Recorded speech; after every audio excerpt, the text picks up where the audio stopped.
In 2022, I was first exposed to self-improvement content, and it was the first ever time that I was introduced to that concept of improving yourself.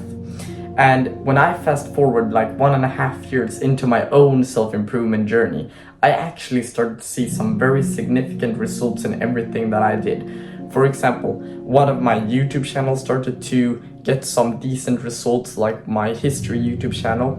And then I also saw some great improvement in my focus, my ability to learn, and I started just connecting dots between like different areas of self-improvement, because all in all, everything is correlated to each other, like to a degree, because that is something that is very, very important and useful to know. Because for me, the more time has passed, the more I see the dots and I can connect them between each other, between like different skills and habits and traits.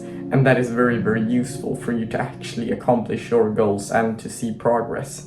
I remember that I had a conversation with my father about that time. It was actually the first ever like very deep conversation I had with him, because I hadn't actually opened up so much about self-improvement and how I was feeling about life and like what I was thinking about at that time, because my parents didn't really know about me improving myself and just trying to do different things, And that was actually a pivotal point, because when you start opening up to someone about self-improvement and you speak to people about like your opinions, your goals and all of that, it actually unlocks like a new depth to that relationship. Because when you start doing that, you feel so much better, because that person actually truly starts to know you, and you are authentic towards that person, so you build trust in them and you can develop such a great relationship. And when I had that conversation with my father, it was actually very, very interesting, because it changed my mindset a bit about self-improvement, because when you speak to other people about this, some people are negative towards it, some people don't really care, and some people are actually supporting. And he was supporting, my mother is as well. I will get to that a little bit later, but I spoke to him about this and he was very, very supportive.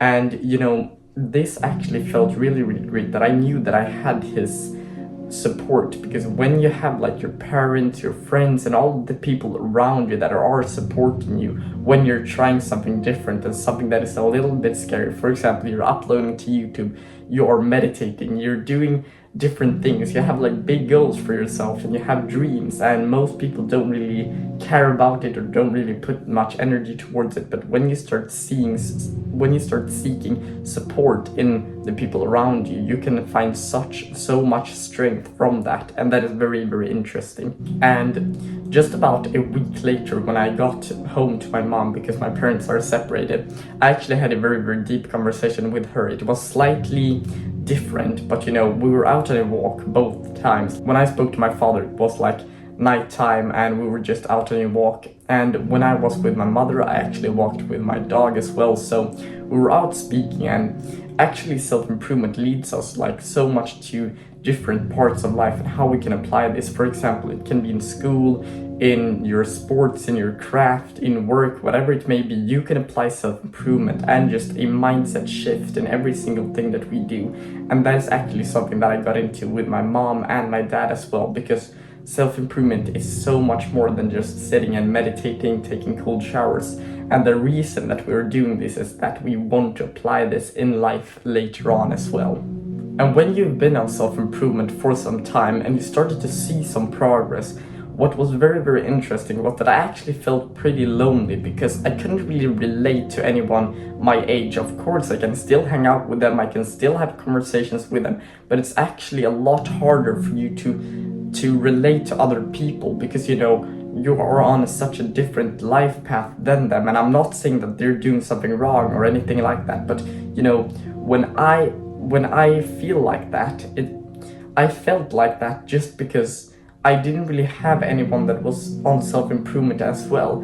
And now when I look back at it, it's actually pretty sad to see when you feel lonely and when you don't really have a clear answer. So that's why I'm recording these videos, because I want to help my younger self out with that. And it's okay to feel lonely, it's okay to feel a bit anxious, it's okay to feel sad.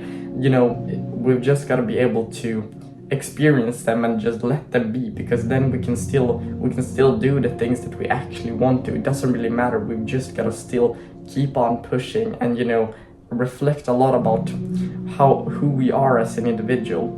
And that is just what I want to send with my younger self. This feeling will actually disappear the more you have an open mindset and the more you love yourself, because when you love yourself, it's very easy to be lonely. For example, right now I'm trying to develop a sense of self-love that is like impeccable in that sense, because, you know, right now I try to just love myself with all of my heart and just justify it with actions, with affirmations, with deep conversations, with hanging out with other people, and, you know, doing the thing that I know is best for me. And that's how you start to love yourself. And that is just what I've done, simply to love myself a little bit more. And once you start to love yourself, it just, something very, very interesting happens, because once you speak with other people, they just instantly like feel this, like you have like a different like aura or whatever you would call it, like you just have something different to you and something special, and they just see you and like you have something special. I don't know, but you're just fun to hang around with. You're always happy, you're always smiling, you're very, very intelligent and all of that. And I think that's the thing that we want to aim for. We want to aim for self-love, because once we start to aim for self-love, being lonely in that sense, like we're just alone with ourselves, then we'll be happy, we will be smiling, because we like the presence of ourselves.